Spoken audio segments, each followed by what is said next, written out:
ka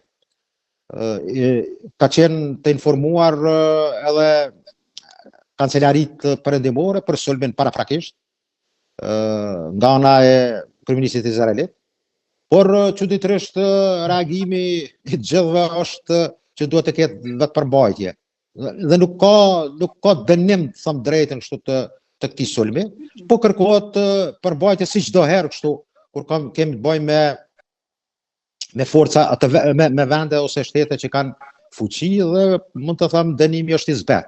Por sidoqoftë, mendoj që kemi hyrë në një cikël të dhunës ku lindja e mesme do jetë një arenë e përgjakshme dhe gjitha konfliktet, jo vetëm me Izraelin, por edhe përbrenda shteteve arabe janë, mund të them, jashtëzakonisht fluide dhe mund të sjellin pasoja për një konflikt mes persianëve dhe arabëve, nga se hapësira ajrore e Jordanisë, Arabisë Saudite dhe Sirisë është ndaluar për dronët dhe ushtritë e tyre dhe se tham shefat e shteteve të këtyre shteteve janë të pozicionuara nga ana e aleancës mund të them kështu drejtën anglo-izraelite dhe tëra kjo mund të kemi goditje pastaj në vendet e Golfit, në rafineritë impontet të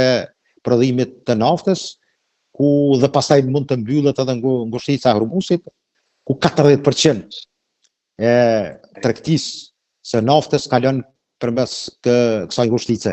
Do thot Irani gjendet para një situate për të goditur, siç thot edhe lideri i tyre shpirtëror Hamnej, goditje të dhëmshme, por sa do ta ketë fuqinë mund të shohim në orët në vim. Zoti Bilali, së pari, a mund të jetë ky fundi i regjimit dhe së dyti mbrojtja që mund t'i vinë nga boshti i skeqes? Në këtë rast, Rusia sa fuqi ka për ta mbrojtur dhe e treta, Turqia futet në çdo skenar të mundshëm, si mund të futet në konflikt? Rusia ka një marrëveshje dhe partneritet strategjik, po ashtu edhe Kina. Kina bëri partneritet strategjik e ka edhe në çështjet e mbrojtjes. Rusët kanë partneritet strategjik në fushat e ndryshme, por në çështjen e mbrojtjes nuk e kanë një marrëveshje strategjike siç e ka me Korenë e Veriut. Do thotë sulmin e Korenë e Veriut, në kupton edhe sulmin e Federatës Ruse. Me Iranin mund të them në fillim të këtij viti ka qenë një marrëveshje, ku pastaj është ratifikuar në Dumën Ruse. Impontet një shtat centrale bërthamore do ndërtohen në bashkërisht me Rosatom në Iran, por për çështje civile, për energji që ka të bëjnë me nevojat civile. Dhe kjo tregon që rusët kanë bashkëpunuar dhe sistem të armatimit kanë furnizuar Iranin. Mirë po të hynë në një duel apo t'i dalin në krah Iranit, jo nuk e besoj. Rusët ju ka dhënë tash një hapësirë që të vazhdojnë aksionet në Ukrainë, sepse bota dhe fokusi i opinionit është tash rreth konfliktit të ri dhe goditjeve Izrael-Iran. Po ashtu kinezët kanë marrëveshje strategjike edhe në aspektin e mbrojtjes. Sa ka furnizim nga Kina, që besoj që as Kina nuk jenë në një duel me amerikanët në këtë rast, për shkak të Iranit. Dhe mendoj që Irani ka sisteme të kineze dhe raketa kineze dhe sisteme, mund të them edhe ndoshta edhe të elektronikës kineze, mirë po nuk janë besoj të një nivelit të lartë. A do të shkatërrohet boshti i tillë i përkrahjes që bëhet nga Rusia, Kina dhe Korea e Veriut? Ka një partneritet edhe me Korenë e Veriut, Irani. Dhe a do të ndryshoj regjimi përbrenda në Iran?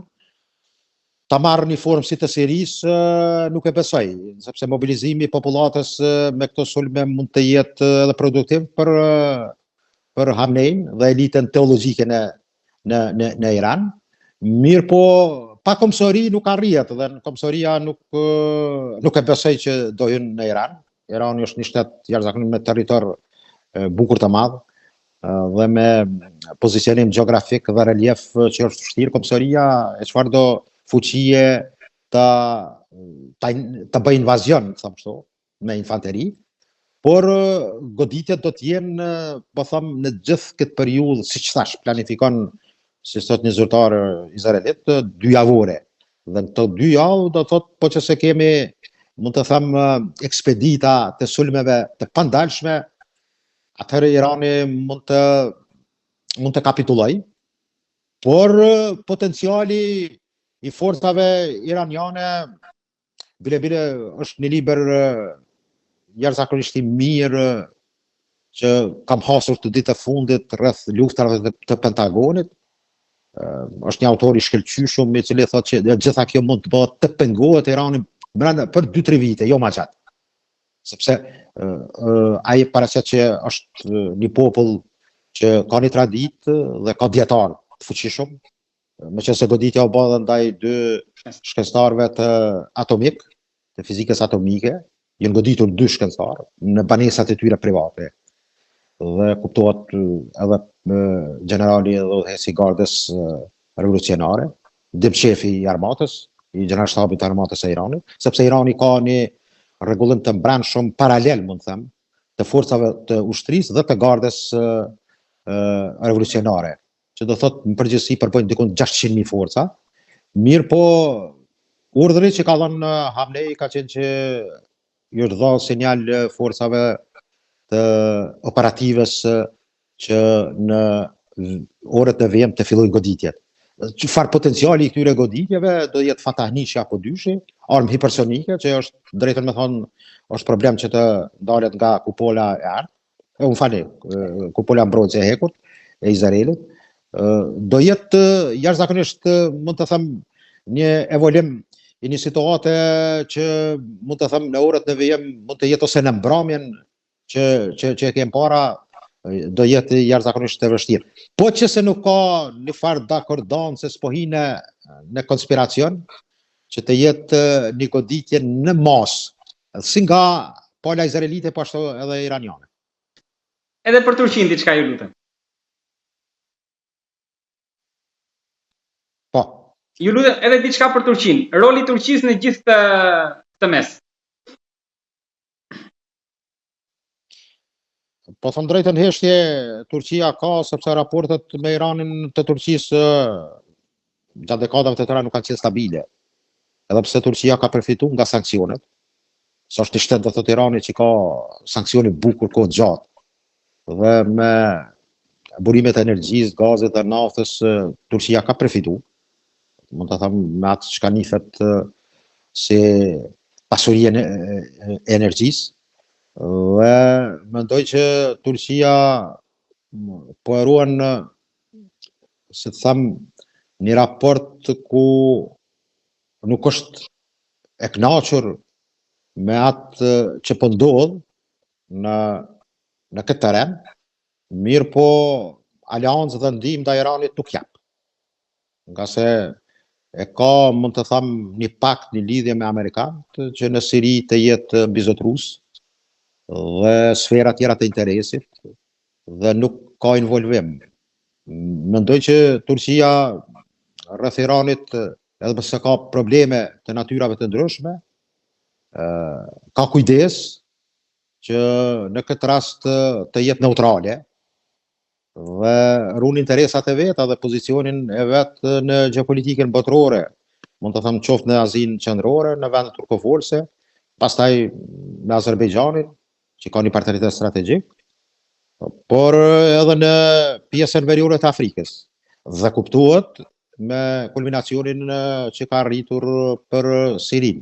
Edhe pse mendoj që nuk janë edhe shumë dashamirës rreth asaj që çka vepron Izraeli dhe çfarë mund të them kërcënimi përmban për gjitha shtetet e rajonit, po edhe për Turqinë.